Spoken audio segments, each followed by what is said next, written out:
All right, so now that our grains are cooked, we're gonna go ahead and try to transfer them into something that's gonna be even better. Again, we have these cooked grains. We can utilize them for whatever we like. We can utilize them in salads. We can utilize them as additions in soups or stews, but also we can just eat them by themselves, but instead of just the grain, we're gonna try to make it just a little bit more wonderful. So we're just going to do some quick diced vegetables, add them to there, and try to make it just really, really awesome. So come with me and we'll take a look. Here we have that quinoa. Now you can see we still have stems of thyme, but you know what the great thing about the stems of thyme is that if you can see, all the leaves have come off. So instead of taking the time to peel every little leaf off the stem just by cooking it, we ended up with the quinoa ready to go.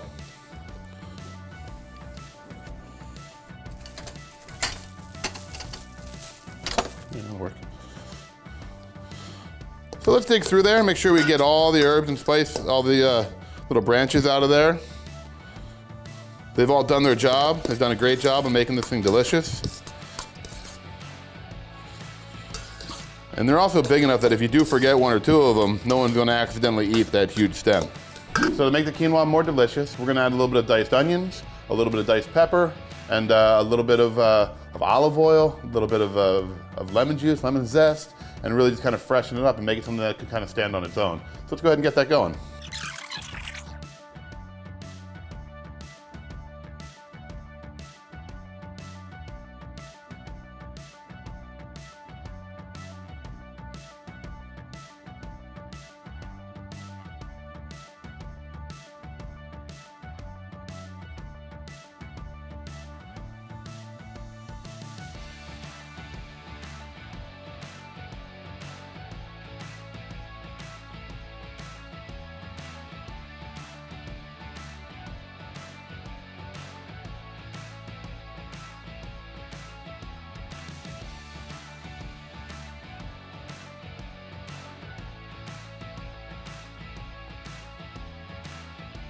Now we're gonna take the onions that we had sitting in the water.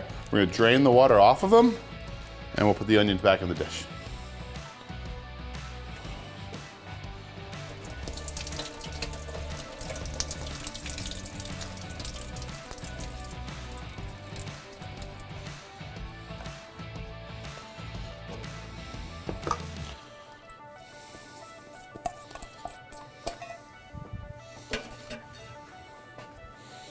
All right, now let's mix everything up.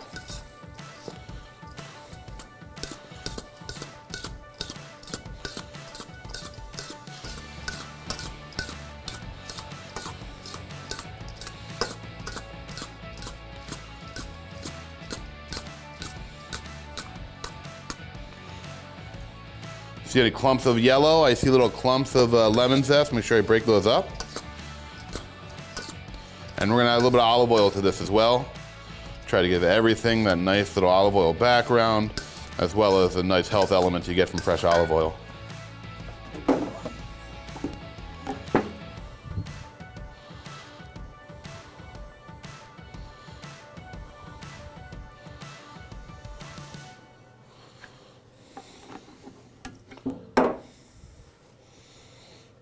Beautiful.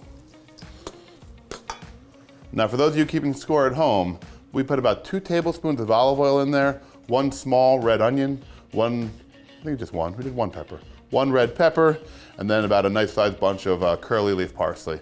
And that's gonna be all that we're gonna put in here. Mix everything together.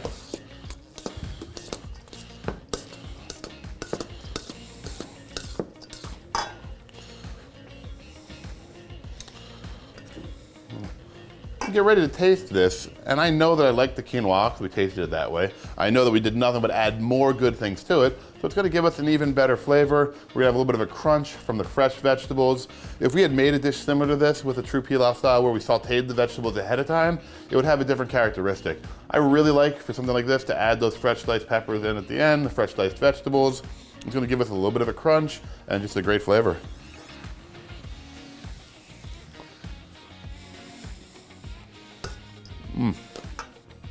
It's great. Great side dish, great whole plate. So hope you try it, hope you enjoy it. So now we're gonna get into the cooked millet. The cooked millet comes out as a pretty soft thing. It's not quite the same fluff that rice has. It's a little bit more kind of breaks down. So what we use cooked millet for is to make veggie burgers, veggie patties, kind of whatever you like, but it does a great job as a binder. You could make a vegetarian meatloaf out of it probably if you tried hard enough, but it's a nice soft ingredient. It's got a nice flavor. So we're gonna saute up some onions and some garlic, cook them down, combine them with the millet, and then make little patties and show you how to cook those off. So now we're gonna saute up some vegetables to combine with our millet to give our veggie burgers or veggie patties some good flavor. So first we'll start out with an onion.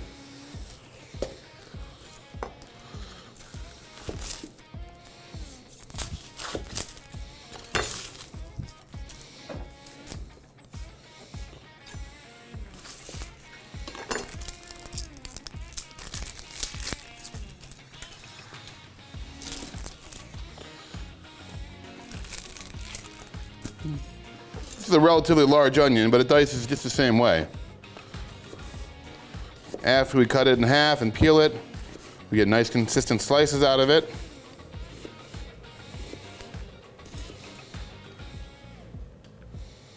Lay them on their side, and then we'll use a knife, just like I said, like a pendulum, to cut all the way around there.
We're gonna start to saute the onions.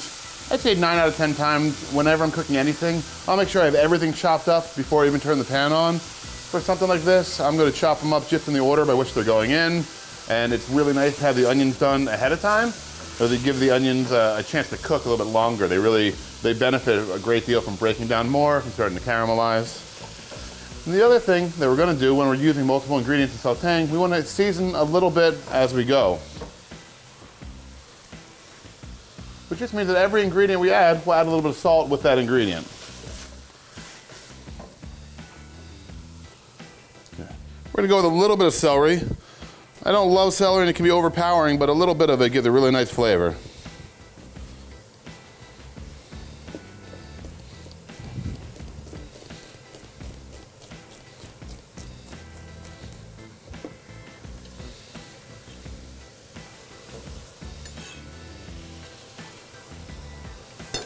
And now we use a carrot.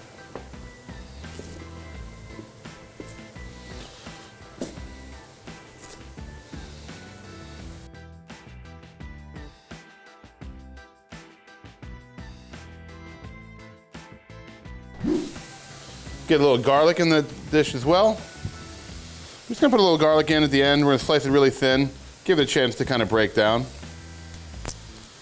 You can close one at a time, peel the skin off.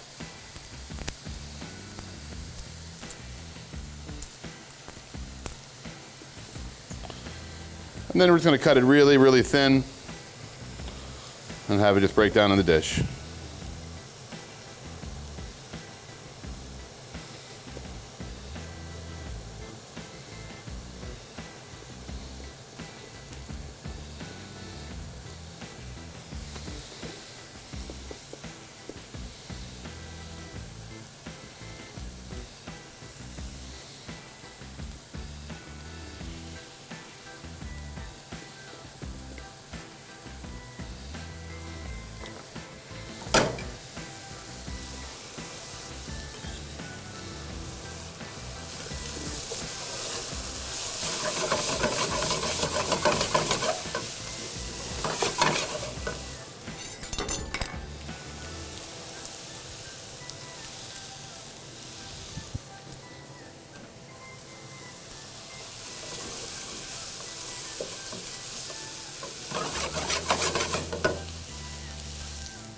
we're sauteing up a good amount of vegetables. They're seasoned simply with salt. We're gonna saute them until they kind of start to caramelize, get broken down so they're kind of soft and mushy. Then we'll combine them with our soft and mushy millet, and we're gonna make little patties out of it, and then we're gonna sear them in a nonstick pan, and we'll have these gorgeous little patties. One thing that I would like to add to that though, when I think about a burger, veggie patties, and I kind of miss that grill, so we're gonna add a little bit of smoked paprika. Smoked paprika comes in a lot of different varieties, just like all spices do. What we're gonna use is a sweet smoked paprika. And this is actually a brand that I got into traveling to Portugal last year. It's really, really great, fresh, smoky flavor, nice sweetness to it. So it's a great ingredient, and we're gonna sprinkle just a little bit on there into our vegetables while they're cooking. It'll give it not that spice, but a little bit of sweetness and a little bit of smoke, which I think is gonna make these patties pretty excellent. The vegetables are delicious, the vegetables are tender. That's about all we're looking for out of them. I'm gonna turn them off the heat, let them aside for a moment, and we're gonna get into this millet. I'm gonna start breaking up the millet. I'm gonna go in there and look for any of the leftover bay leaves or stems from thyme. And in order to do that, I'm gonna put on a pair of gloves so I don't have to get too much millet all over myself.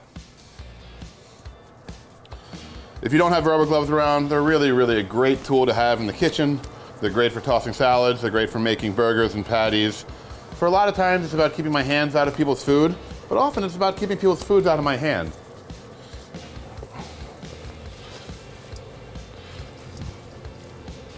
So just going around here and looking for our stems. We don't want to have those end up in our little veggie patties. But I do love the little bit of thyme that's come off and there's little leaves in there, and it's great. Just a matter of getting all the big stems out.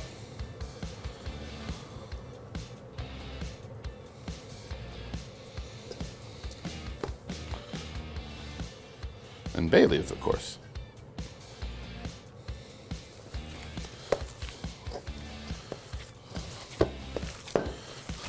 Now, as I break up this millet, really want to make sure that everything is nice and broken up, nice and tender. It's got a really great bind to it. You can see we can make it into a big snowball right now and chuck it at you. But once we break it up, that will hold together still nicely. And we'll put the vegetables in there.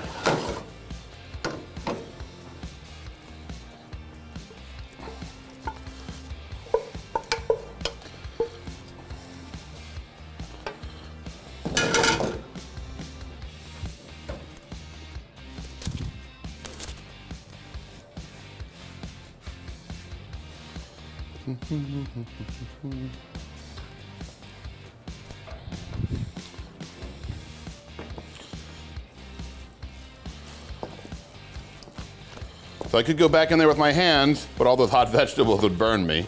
So we're just gonna take a second to mix it up with our nice heavy wood spoon.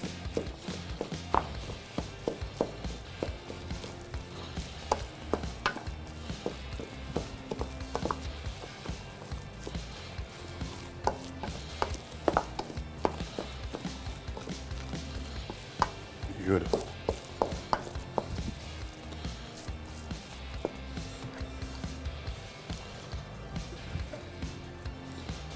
So we're going to utilize this to make little veggie patties, little veggie burgers, kind of whatever you want to call them. But this would be a great substitute. You can make little patties for breakfast sausage. If I was going to make this for breakfast, I would probably, instead of the smoked paprika, which I like for kind of a burger feel, I would have added some sage, which would be a really, really kind of a nice breakfasty feel to it. And if I wanted something to do like a vegan bolognese, something like that, I wanted to have more of an Italian kind of sausage feel, we would have added fennel seed, right, to go along with the paprika, and maybe we would use a little bit of hot as well. A lot of different things you could do with it. We're just gonna do a real basic veggie patty. So I'll put my gloves back on, I'll get in there, make sure it's really mixed up, and then we'll get a little nonstick pan, we'll saute a couple patties and see how they come out. All right, so we're gonna make a few patties, saute them up. You get a nice nonstick pan, makes it much easier. Nonstick pans have a great place in this world. Eggs, things like this that are really sticky, fish, things that you wanna really sear nicely. So, get the pan going, nice low heat while we wait. And we're gonna grab these things and try to make, like I said, little patties. It's important how you form the patties. Well, I'm dealing with a material here that's still a little bit warm. When it's cold, when you let it get cold, it'll stick together. But you want these Unlike burgers, which are gonna change shape as they cook because of protein and how it reacts, these guys are gonna stay pretty much the same. And they're a little bit more susceptible to burning. So we're just gonna make sure we have a nice, flat, good looking patty. All right, and we'll make a couple of those.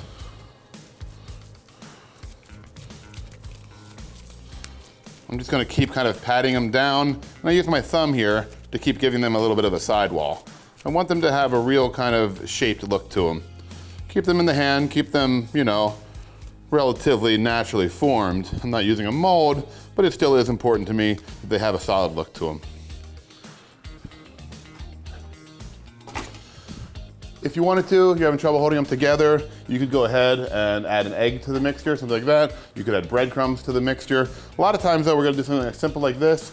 No eggs, keep it vegan, no breadcrumbs, keep it gluten-free, and just try to keep it really on the healthier side. A little bit of cooking oil.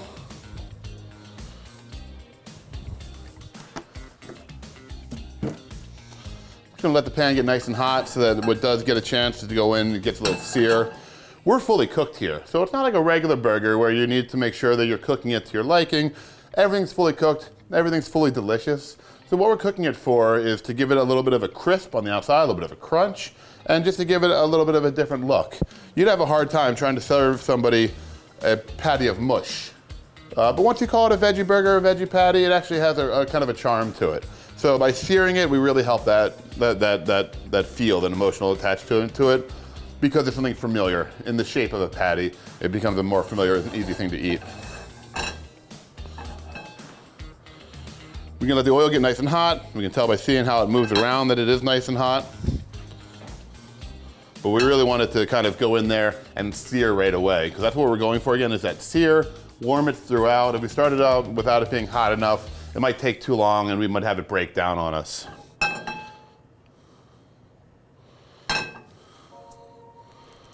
Throw a little speckle in there. See that it fries right up. That means for me, I'm ready to go.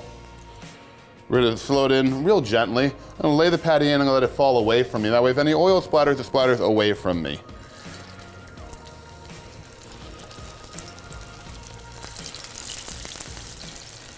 Now we're gonna be patient. A lot of times when cooking, that's the hardest thing to teach people, hardest thing for people to believe. A lot of cooking is just standing around and waiting. If I start poking at it now, I start shaking it, I run the risk of breaking up that patty and having it not look so good.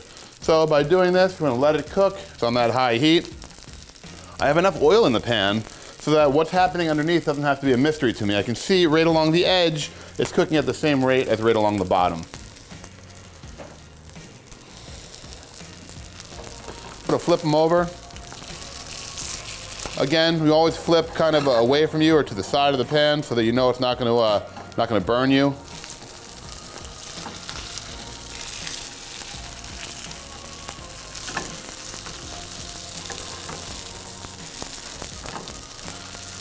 These look just as good as I want them to. A lot of color around the edges. The little onion bits you can see cook up a little bit faster and harder. And we'll give that a chance to just let that sit. Cook on the other side, same way we did before. All right, well, we've been patient, and now the bottom, I can see from what I'm looking for, I can see those little lines, the little darkness coming up on the back, so I know it's done. I'm gonna turn it off the heat.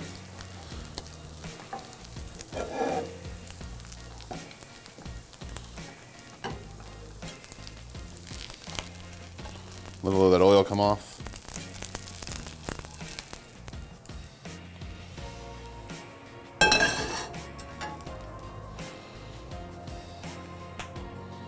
Beautiful, they're held together, they're crispy on the outside, soft in the middle. We'll get them off the paper towel and we'll get a chance to taste them. So now that they're done, you know, they got this little like, nice and crispy on the outside. And same at the bottom. You can see it actually takes a little bit of work to get through it. Tender in the middle, crispy on the outside. Ooh, hot. But really delicious. You know, nice and simple. And whatever flavor profile that you like. Different vegetables sauteed in there. The millet's just that base, that kind of that whole grain that holds everything together. So give it a shot. I think you'll like it. So the last of the grains that we cooked is the farro. Farro, I mentioned it before, definitely my favorite. Really, really wonderful grain. It holds up by itself. I'm not gonna add anything to it. All right, so we're just gonna check out what it is now. The farro, as we cooked it, with a little bit more water than we needed, remember, but it came out this really beautiful kind of creamy texture. So, well, still got the stems to worry about. But just want you to see how really nice and creamy that is. It's almost like a risotto. And it just, the flavor comes out great. The bay leaf, the laurel flavor is in there. The thyme is in there. It's nicely seasoned. This is something that we're just gonna use as a side dish. You can see how creamy it is. If you cooked it with a little bit less water, it would come out a little bit more dry, a little bit freer little pieces, maybe for a nice pilaf. But as this is right now, I gotta tell you, I think I just love it as it is. So we'll just call this a little bit of a farro, we can call it a farro risotto if you want. You can add a little bit of cream or cheese to it, and you can imagine if it had a little bit of cream or cheese while it was cooking, this would be a really, really rich and beautiful side dish. So like I do with everything else, I'll give it a quick taste to make sure it is delicious.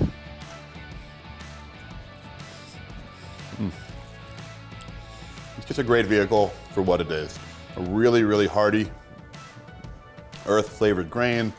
The bay leaf and the thyme that's in there, the salt and pepper, just comes out great. So give it a shot. I think you'll enjoy it.